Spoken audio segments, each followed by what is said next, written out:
السلام علیکم فرینڈز آپ نے میرا چینل سبسکرائب نہیں کیا، میرا چینل سبسکرائب کر لیں، بیل آئیکن گھنٹی کے بٹن کو پریس کر لیں۔ اور آج کا واقعہ حضرت فاطمہ زہرا رضی اللہ تعالیٰ عنہا کے آنسو۔ ہم نے اس مضمین میں کچھ واقعات پیش کرنے کی کوشش کی ہے۔ یہ واقعات ہمیں بتاتے ہیں کہ حضور صلی اللہ علیہ وآلہ وسلم کی تکلیف پر جناب فاطمہ زہرا رضی اللہ تعالیٰ عنہا کی کس قدر پریشان ہو جایا کرتی تھی، اور آپ رضی اللہ تعالیٰ عنہ کی مبارک آنکھوں سے آنسو جاری ہو جایا کرتے تھے۔ عزیز و اقارب، یہ واقعہ اس قدر دل پر ضرب لگاتے ہیں کہ اس بندہ ناچیز کی ہمت نہیں ہو رہی تھی کہ اس واقعات کو تحریر کر سکوں، لیکن پھر کوشش کی اس امید کے ساتھ کہ آپ رضی اللہ تعالیٰ عنہ کے مبارک سیرت دوسروں تک پہنچے، تاکہ آپ رضی اللہ تعالیٰ عنہ کی مبارک سیرت پر عمل کرتے ہوئے کامیابی کی راہیں تلاش کی جا سکیں۔ واقعہ نمبر 1۔ حضور نبی کریم صلی اللہ علیہ وآلہ وسلم اعلان نبوت کے بعد مشرکین مکہ کے ظلم و ستم کا شکار تھے، اور مشرکین مکہ کے ظلم و ستم سے روز بروز اضافہ ہو جا رہا تھا۔ حضرت سیدہ فاطمہ رضی اللہ تعالیٰ عنہا جب مشرکین مکہ کو آپ صلی اللہ علیہ وآلہ وسلم کو اذیت پہنچانا دیکھیں تو پریشان ہو جاتی تھیں اور آنسو بہانے لگتی تھیں۔ حضور نبی کریم صلی اللہ علیہ وآلہ وسلم اس موقع پر اپنی پیاری بیٹی کو دلاسا دیتے اور فرماتے، میری بیٹی، تم فکر مند نہ ہو، اللہ عز و جل کبھی بھی تمہارے باپ کو تنہا نہیں چھوڑیں گا۔ حضرت عبداللہ بن عباس رضی اللہ تعالیٰ عنہ بیان کرتے ہیں کہ ایک دن حضرت سیدہ فاطمہ رضی اللہ تعالیٰ عنہ روتی ہوئی حضور نبی کریم صلی اللہ علیہ وسلم کے پاس تشریف لائیں۔ آپ صلی اللہ علیہ وسلم نے شفقت سے پوچھا، میری بیٹی تم کیوں روتی ہو؟ حضرت سیدہ فاطمہ رضی اللہ تعالیٰ عنہ نے عرض کیا، ابا جان، میں کیوں نہ روؤں؟ مشرکین قریش کو ایک گروہ حجر اسود کے پاس لات و عزا اور منات کی قسمیں کھا رہا ہے کہ وہ آپ صلی اللہ علیہ وسلم کو دیکھتے ہی شہید کر دیں گے، اور ان میں کوئی بھی ایسا نہیں ہے جس نے آپ صلی اللہ علیہ وآلہ وسلم کی مقدس خون سے اپنا حصہ پہچانا نہ ہوا۔ حضور نبی کریم صلی اللہ علیہ وسلم نے فرمایا، میری بچی، تم میرے پاس وضو کا برتن لاؤ۔ پھر آپ صلی اللہ علیہ وسلم نے وضو فرمایا اور مسجد میں تشریف لے گئے۔ جب مشرکین نے آپ صلی اللہ علیہ وسلم کو دیکھا اور پکارے یہ رہے، پھر ان مشرکین کے سر جھک گئے اور ان کی تھوڑیاں سخت ہو گئیں اور اپنی آنکھوں کو اٹھا بھی نہ سکے۔ آپ صلی اللہ علیہ وآلہ وسلم نے ایک مٹھی میں خاک لے کر ان پر ماری اور فرمایا، چہرے بگڑ گئے۔ پھر جس شخص کو اس میں سے کوئی کینکری لگی وہ بدر کے دن حالت کفر میں قتل ہوا۔ واقعہ نمبر 2۔ حضور نبی کریم صلی اللہ علیہ وسلم نے جب اعلان نبوت کیا تو مشرکین مکہ آپ صلی اللہ علیہ وآلہ وسلم کی جان کے دشمن ہو گئے، اور وہ آپ صلی اللہ علیہ وسلم کو اذیت پہنچانے کا کوئی موقع ہاتھ سے جانے نہ دیتے تھے، اور ہر وقت آپ صلی اللہ علیہ وسلم کو نقصان پہنچانے کی کوشش کرتے رہتے تھے۔ چنانچہ حضرت عبداللہ بن مسعود رضی اللہ تعالیٰ عنہ بیان کرتے ہیں کہ ایک مرتبہ حضور نبی کریم صلی اللہ علیہ وآلہ وسلم حرم کعبہ میں نماز پڑھ رہے تھے۔ دوران نماز ابو جہل نے کہا، کوئی ہے جو فلاں قبیلے کے ذبح کیے ہوئے اونٹ کو گوبر، خون اور بچہ دانی لا کر آپ صلی اللہ علیہ وسلم کے کندھوں پر حالت سجدہ میں رکھ دے۔ پھر وہ غلیظ چیزیں لا کر جب آپ صلی اللہ علیہ وسلم سجدہ میں گئے تو ان کفار نے آپ صلی اللہ علیہ وسلم کے مبارک کندھوں کے درمیان رکھ دی گی۔ قربان جاؤں آقا کے صبر پر کہ آپ صلی اللہ علیہ وسلم ان کے بوجھ کی وجہ سے کافی دیر تک سجدے میں رہے اور اس دوران مشرکین ہنستے رہے۔ اللہ تعالیٰ نے کی لعنت ہو ان لوگوں پر۔ اب قدرت خدا بھی دیکھنے کے نہ تو آپ صلی اللہ علیہ وسلم کے چچا ہی اس دنیا میں موجود تھے جو وہاں جا کر ان مشرکین کو کرارا جواب دیتے، اور خدیجہ رضی اللہ تعالیٰ عنہا بھی وفات پا چکی تھی۔ اب کسی نے محبوب خدا کے گھر کے دروازے کی طرف منہ کر کے کہا کہ محبوب کے گھر والوں، کسی نے محبوب کے سر اقدس پر اوجری رکھ دی ہے۔ محبوب سر مبارک اٹھاتے ہیں تو تکلیف محسوس کرتے ہیں۔ حضرت سیدہ فاطمہ رضی اللہ تعالیٰ عنہا کو خبر ہوئی تو آپ رضی اللہ تعالیٰ عنہا جو کہ اس وقت کم سن تھیں تشریف لائیں اور ان مشرکین کو برا بھلا کہتے ہوئے اپنے بابا کے مبارک کندھوں سے غلاظت اپنے ہاتھوں سے ہٹانے لگیں۔ واقعہ نمبر 3، حضرت ابو طلبہ رضی اللہ تعالیٰ عنہ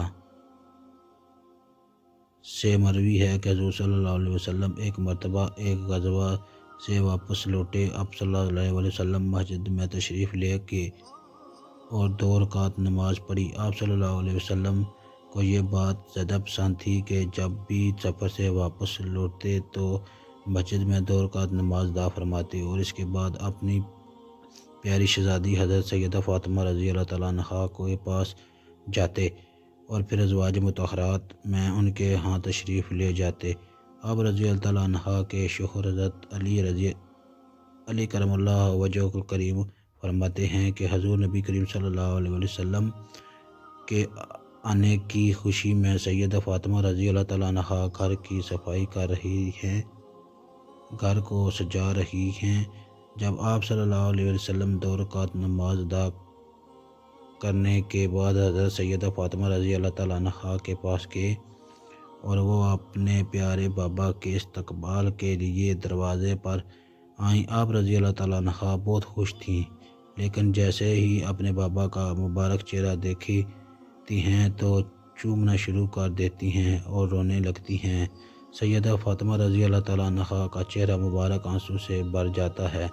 سیدہ فاطمہ رضی اللہ تعالیٰ عنہ کے مبارک آنکھوں میں آنسو دیکھ کر رسول اللہ صلی اللہ علیہ وسلم نے دریافت کیا، فاطمہ بیٹی کیوں روتی ہو؟ حضرت سیدہ فاطمہ رضی اللہ تعالیٰ عنہ نے عرض کیا، بابا آپ کے چہرے مبارک پر مشقت کے آثار ہیں، آپ کا وجود تھکا ہوا ہے اور کپڑے پھٹ چکے ہیں۔ انہیں دیکھ کر مجھے رونا آ گیا، گویا کہ جیسے آپ رضی اللہ تعالیٰ عنہ اپنے بابا سے کہہ رہی ہوں، پیارے بابا میں نے ساری زندگی آپ کو مشقت کرتے دیکھا ہے، میرے پیارے بابا یہ تو بتائیں کام کب تک کرنا ہے؟ کوئی وقت آئے گا بھی کہ آپ بھی آرام کریں گے، کوئی وقت آئے گا بھی آپ بھی گھر میں بیٹھیں گے، اپنی من پسند غذائیں کھائیں، کب تک یہ جدوجہد کرنی ہے؟ آپ صلی اللہ علیہ وسلم نے اپنی بیٹی کے آنسو پوچھے اور فرمایا، اے فاطمہ، اللہ عز و جل نے تمہارے باپ کے لیے بھیجا کہ زمین پر کوئی اینٹ اور گارے کا مکان اور نہ کوئی ادنا صوتی خیمہ بچے گا جس میں اللہ عز و جل کا یہ کام یعنی دین اسلام نہ پہنچا دوں، اور یہ دین وہاں پہنچ کر رہے گا جہاں تک دن اور رات کی پہنچ ہے۔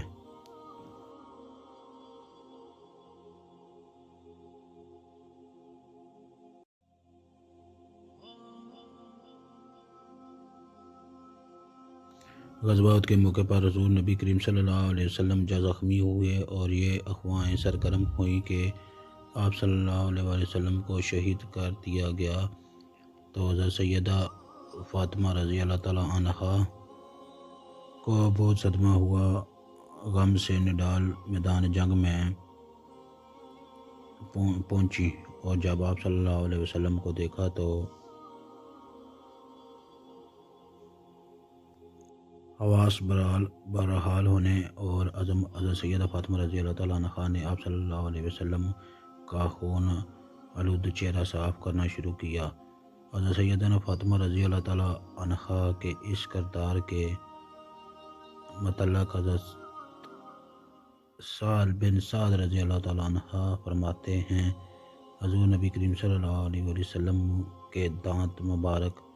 غزوہ احد میں شہید ہو گئے اور آپ صلی اللہ علیہ وسلم کے سر مبارک میں کریاں پیوست ہو گئیں اور خون جاری ہو گیا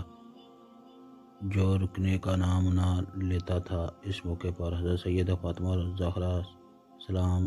اللہ علیہا آئیں اور انہوں نے آپ صلی اللہ علیہ وسلم کے چہرہ مبارک سے خون صاف کیا اور حضرت علی المرتضیٰ رضی اللہ تعالیٰ عنہ پانی ڈالتے تھے۔ حضرت سیدہ فاطمہ رضی اللہ تعالیٰ عنہ نے جب دیکھا کہ خون نہیں رک رہا تو انہوں نے ٹاٹ کا ایک ٹکڑا جلایا اور اس کی راکھ آپ صلی اللہ علیہ وآلہ وسلم کے زخم میں بھر دی جس سے خون نکلنا بند ہو گیا۔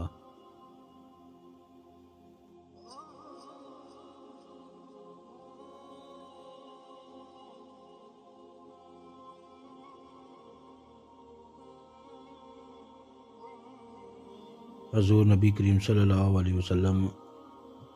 کے ظاہری وصال کے بعد کسی نے حضرت سیدہ فاطمہ زہرا رضی اللہ تعالیٰ عنہا کو مسکراتے ہوئے نہیں دیکھا تھا۔ حضرت اسماء بنت امیسہ رضی اللہ تعالیٰ عنہا سے مروی ہے وہ سیدہ فاطمہ زہرا سلام اللہ علیہا کے پاس موجود تھی اور میں نے کہا حبشہ میں دیکھا تھا کہ وہ جنازے پر شاخیں باندھ کر ایسے ایک ڈولی کی صورت بنا دیتے ہیں اور اس پر پردہ ڈال دیتے ہیں، اور پھر میں نے کھجور کی شاخیں منگوا کر ان پر کپڑا تان کر خاتون جنت حضرت سیدہ فاطمہ رضی اللہ تعالیٰ عنہا کو دکھایا تو اس کو دیکھ کر آپ رضی اللہ تعالیٰ عنہ کے لبوں پر مسکراہٹ آ گئی اور یہ آپ رضی اللہ تعالیٰ عنہ کے حضور نبی کریم صلی اللہ علیہ وسلم کے وصال کے بعد پہلی اور آخری مسکراہٹ تھی۔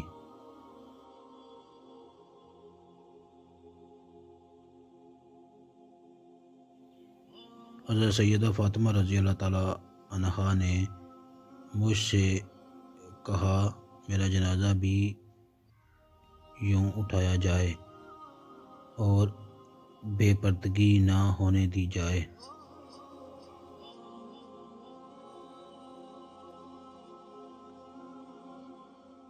حضرت سیدنا علی مرتضیٰ رضی اللہ تعالیٰ عنہ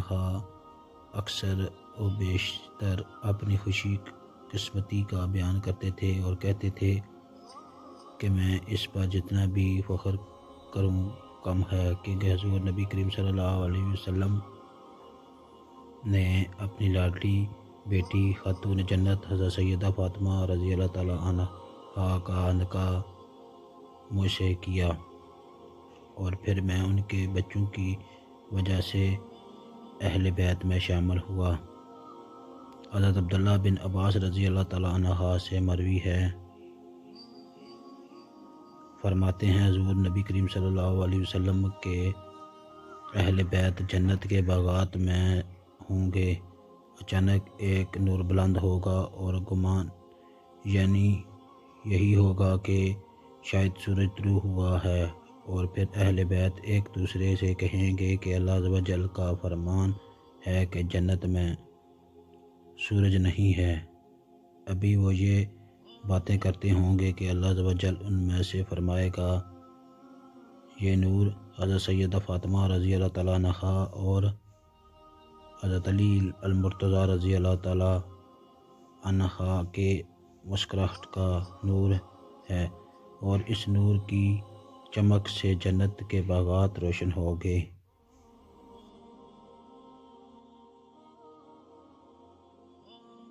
پیارے دوستو، ہماری تحریر یہاں ختم ہوتی ہے، ملتے ہیں کسی اور ایمان فروز تحریر کے ساتھ، تب تک آپ نبی مکرم رحمت دو عالم صلی اللہ علیہ وآلہ وسلم کی ذات اقدس پر درود پاک کے تحفے بھیجیں۔ اللہ تعالی ہم سب کا حامی و ناصر ہو۔ اللہ ہمارے گناہوں کو معاف فرمائے، آمین ثم آمین۔ آپ نے میرا چینل سبسکرائب نہیں کیا، میرا چینل سبسکرائب کر لیں، بیل آئیکن گھنٹی کے بٹن کو پریس کر لیں۔ ملتے ہیں نیکسٹ ویڈیو میں۔ اوکے، اللہ حافظ، السلام علیکم۔